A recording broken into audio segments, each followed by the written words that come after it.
Hi everyone and welcome back to my channel. So for those who don't know, I'm Alicia and I've been interviewing inspirational people to find out how they've become who they are today.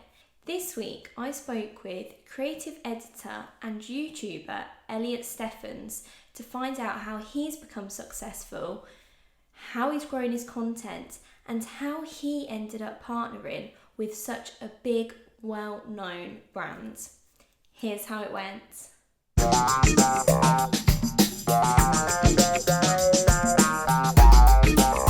welcome to the channel. To begin with, if you could just introduce yourself. So, my name is Elliot Stephens, and I make videos on YouTube. And that's basically what I do. Just make videos on YouTube. Well, I've been doing it a while, to be fair, but only recently, in the last sort of year, picked it up fully and want to take it to the next level. So yeah, I make videos on YouTube and Instagram, a little bit on Instagram, but not much. Fantastic. So what made you want to start YouTube then? So, going all the way back, posted my first ever YouTube video back in 2011 or 12, back in the heydays of British YouTubers, when Zoella was brand just came out, and it was Alfie Days and all them, and they were the top people. I remember watching them back when I was 13 or 14, and it all started then. I think my first ever video I ever did, I always just mess around with videos. My first ever video that I ever did was 50 facts about me, which no one even knew who I was. So what was the point of doing 50 facts about me? But that's where it all started. And then from then I just basically just carried on doing that. That didn't last long, and then that channel just ended. That was on my little kid channel, and then I started making videos with my friend, which was it was a challenge channel. So back when challenges came into YouTube and pranks and stuff, I made a prank YouTube channel about 4 or 5 years ago, and I just followed the trends, and I just really love creating things. So yeah, I basically just jumped on all the bandwagons, and then I got to here, and now I just like doing lifestyle filmmaking type of videos, lifestyle videos, just whatever I really want to make now. I sort of create, but yeah, I think the main reason for me to get into it is I just love to create things. I just feel like I'm not really, I don't want to be a kind of 9 to 5 sort of person. So I really would like to, that's why I just love creating things and kind of thinking outside the box, trying to anyway.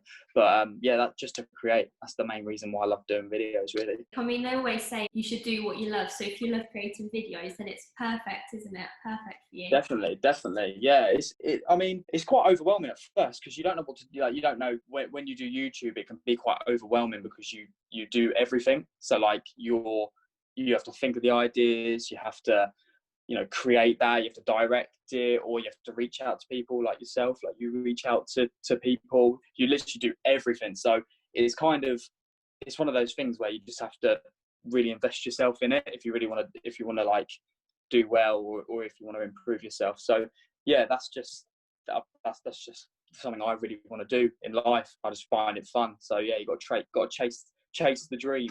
You definitely have. So do you do it as a full-time job or? So part-time. I have a full-time job. So my full-time job at the moment is I'm a recruitment consultant. So I do recruitment, and then part-time I work sometimes with little brands. Well, I say little brands, quite some big brands, not loads, but yeah, a couple of big brands, and just any sort of brands that reach out, really, whether it be video work or sort of. I tend not, if I'm being honest with you, I don't really like to do product sponsored videos, influencers on Instagram and stuff. It's just not really me. I like to be a bit more, no shade to any of these people, fair play, they enjoy doing it, so that's cool, but I like to be a little bit more creative with so if someone sends me a product, or if I work with a brand, I want to try and make it as sort of creative as I possibly can, rather than being oh, buy this is great. Do you know what I mean? I just try it. So I do it part-time, but I would love to one day make make that transition to go full-time, but you just have to, it is a graft, and it is a bit of a grind, but the thing is that's why you've got to enjoy it, because if you don't enjoy it, it can be you probably won't get to that point, because like you need to just enjoy it, because it is a lot of graft. Definitely. You've recently done a very good creative video on HiSmile. Yeah. How did that collab come about? Did they just contact you, or?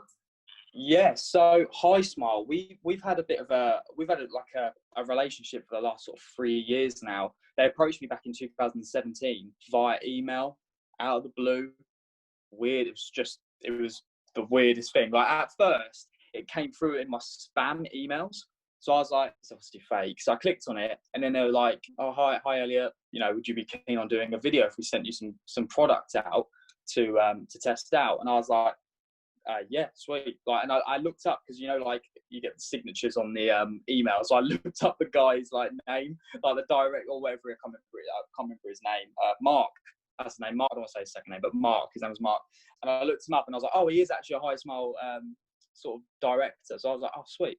Or like a PR manager. So yeah, they basically reached out. They sent the product over to me, and they were just like, make a video and just let us know what you think. No, there was no sort of direction. They basically, the only sort of directions they said were basically how to do it. So I had to say on the video how to apply it and stuff. But my own opinion, I could say my own opinion. It wasn't like, oh, buy this product, it's great. Like, if it was rubbish, I could say that. So I did the video.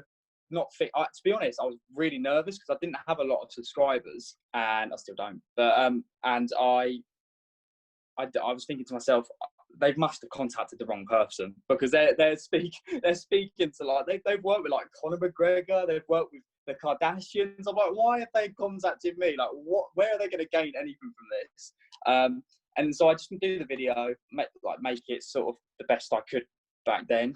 Posted it, and yeah, it did quite well. It done really well, to be fair. Like, the video kind of got like, well, almost sort of 1 million views. Like, and I was like, what? Like, why is that even why has it even happened? Like, back then I didn't know how to promote a video or anything. I just posted it, and it did well, and yeah, it just took off. It's so random. YouTube is so random. You could post one video and it can just fly. It's so weird. It is very odd, isn't it? Like, I've even noticed doing this, I'll post one video and it'll get like quite a few views. Then you post another one, it's like, well, why is that one not getting this? It's so no rhyme or reason for it. Yeah, I think what it is, do you know what's really strange?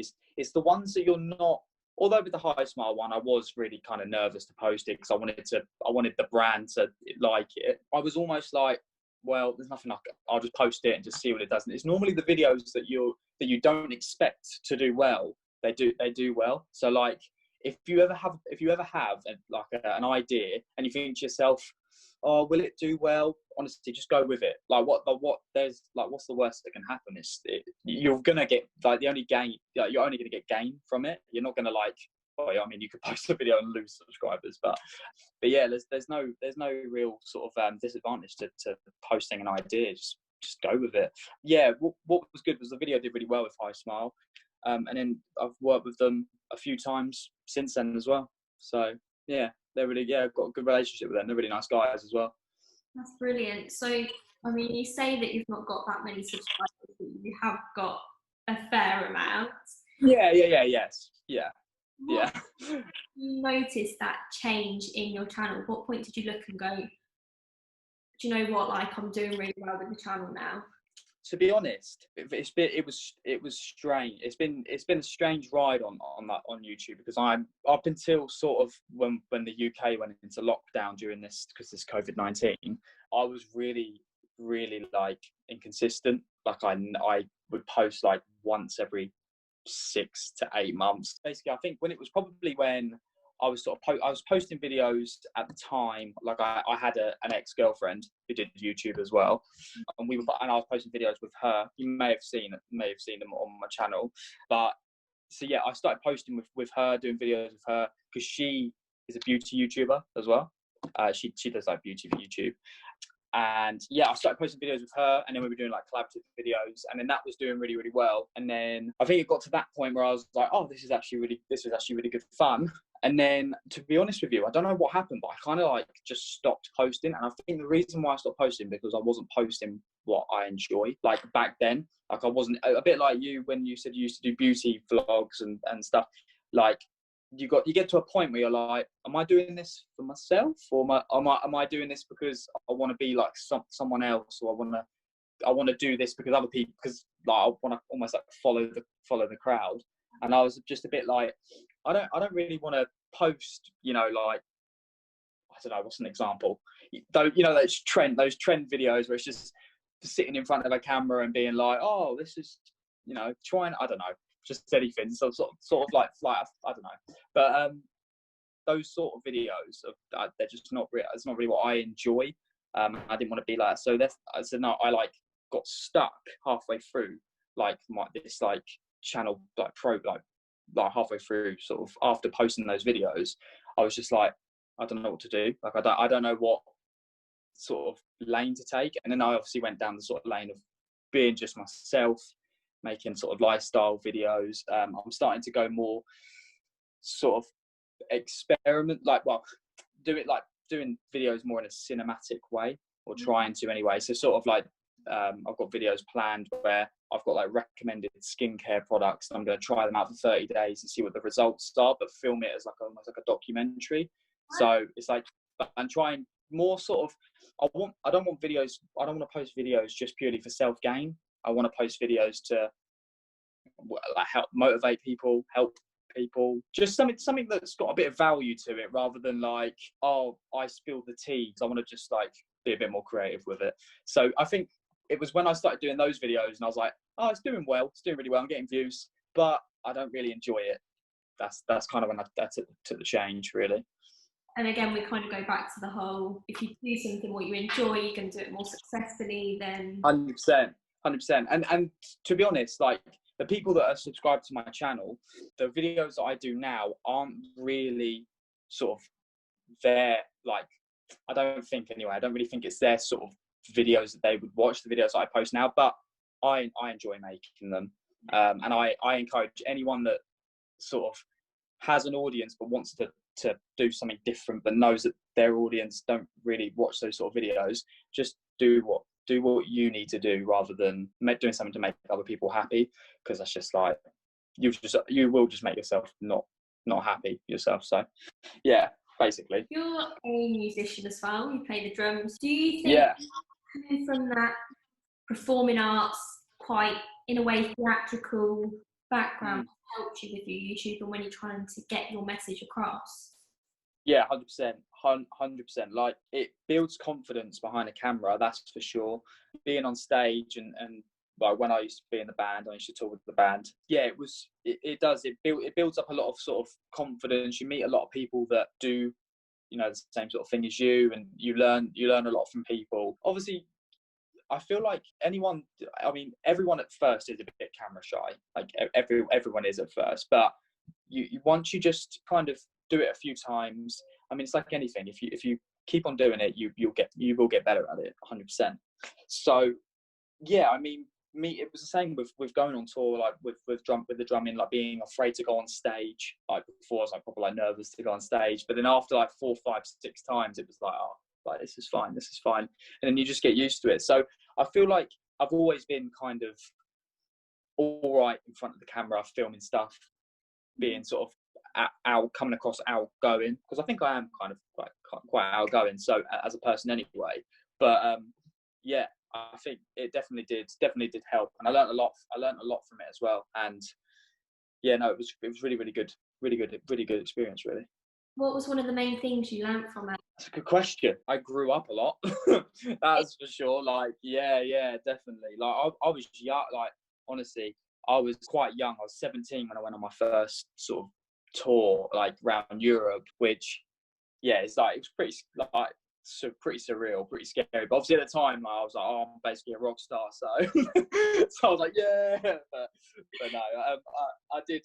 Yeah, I really enjoyed it. But I think I learned a lot about sort of being independent. I learned a lot about money as well, because it's really expensive to tour. Like, people don't realize, oh, it's unreal. And like, it depends what sort of genre of music you're in, but because we were predominantly like rock music, getting paid for shows, like, wasn't really there, especially when you're like trying to get to a higher level. It's not the pay wasn't like amazing being in a touring band, so you had to fund everything, and it did get really, really expensive. And obviously being so young, I didn't have like loads of money at 17 years old, so it was hard. So you learn to like appreciate money for sure. And I learned about, I don't know, like traveling as well. I learned a lot about sort of cultures in the world, and how how just living in a hometown like Reading, there's so much more to explore. So yeah, if anyone is watching this who is thinking about traveling, honestly, unreal. Yeah, honestly, just do it. I know it is expensive, but some people think when they say go traveling, it's like, oh, I want to go to Thailand for like 4 or 5 weeks. But you can do it in like intervals. You can do 2 weeks in Thailand, come home, 2 weeks in like a 8-week like span. You can travel like that. It's great. That's what we used to do. We used to go away for 3 weeks, come back for a month, and then go away for 3 weeks again. But no, it's something that everyone has to do at one point if they can. It's so good. That's a brilliant bit of advice, actually. No, it's good. A lot of people say about going travelling, but hearing it from someone who has actually been travelling is isn't it, than just what you read online. And yeah, it's great. It's like totally different to sort of going on holiday and staying in a hotel. Like you're actually in the towns, in the nitty and gritty, nitty and gritty of it. Yeah, it's good. And you like when you meet like the locals, and you talk to like people that this is the locals, they live there. Yeah, it's just great. And you meet so many. Like I met so many friends from touring, and yeah, and I still talk to them now, which is great. What do you think makes a successful YouTube channel? What makes a successful YouTube channel? Well, this is coming from someone that, I mean, I'm not successful yet. I'm getting there. These are the rules that I follow anyway. I'd say consistency is the main one. Consistency. If you have consistency, the rest will follow, because that's the one thing that you can't learn. Everyone has it. Everyone can be consistent. It's just having that desire to be consistent. So main one is consistency. Second one, don't obsess over the numbers. Don't obsess, because if you obsess over the numbers, especially at the beginning, it'll bring you down, because let's be honest, when you start, the numbers aren't going to be great. It's just what it is. Unless you have a massive massive break straight away, great, that's great. But just never obsess over the numbers, because it will just bring you down. And even when you do get to a point where you do pick up views, or you do pick up a bit of interaction, don't obsess over them, because it does this is YouTube all the time, even for big YouTubers. Like on it. So the thing is, if you it's good if you see numbers and they're increasing, like yes, and then suddenly it goes like that, you're going to subconsciously think you're doing a bad job, but that's not the case. You just need to keep that consistency up. Thirdly, make sure you enjoy it. Doing it for anything YouTubers with flashy cars and stuff, it's not like that's just, don't obsess over that. You need to enjoy it, because these people that have all these fancy cars and stuff, they enjoy what they're doing. So I'd say enjoyment. You have to enjoy it. Fourthly, if it is even a word, I'd say just don't be too hard on yourself. Just because there's so many people that think, oh, they'll post. Even I do it. Like you'll post a video and it won't do as well as you hoped, or you worked really hard on something and then you post it and it doesn't get the recognition that it deserves. Just don't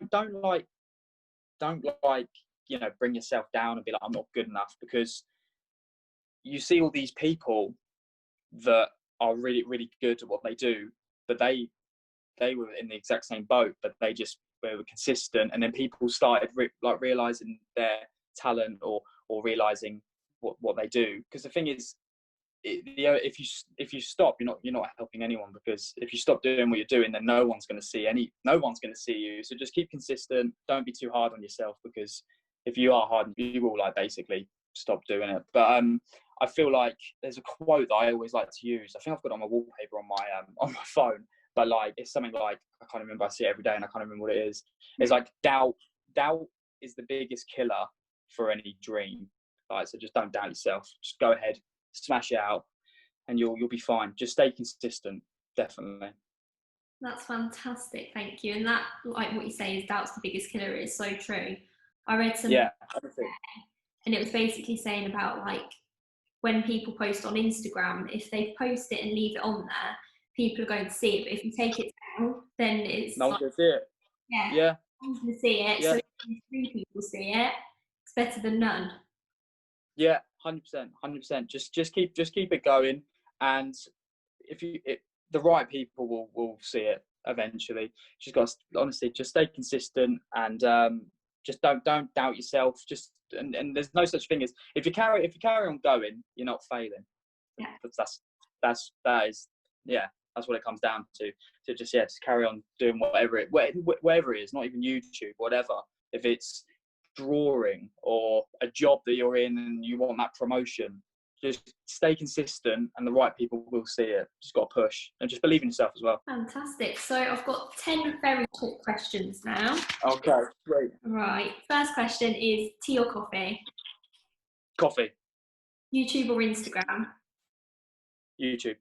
Cat or dog? But I do post more. I post more on Instagram, but I prefer YouTube. Sorry. Don't you have one? Yeah. No, YouTube. Okay. Cat or dog? Dog. Yeah. Does chocolate belong in the fridge? Yeah. Oreos or hobnobs? Hobnobs. Favourite place you've travelled to?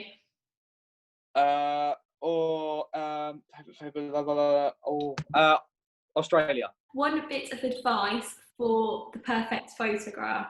Photoshop. And angles. Worst mistake you've ever made?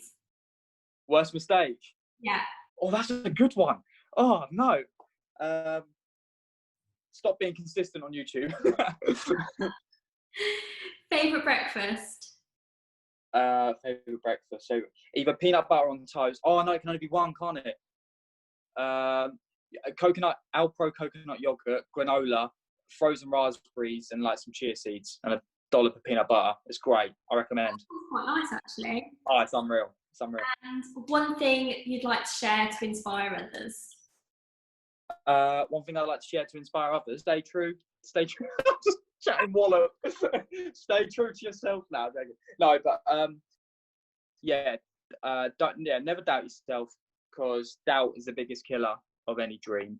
And if you whatever you're doing, keep at it, because whatever you do, just be individual.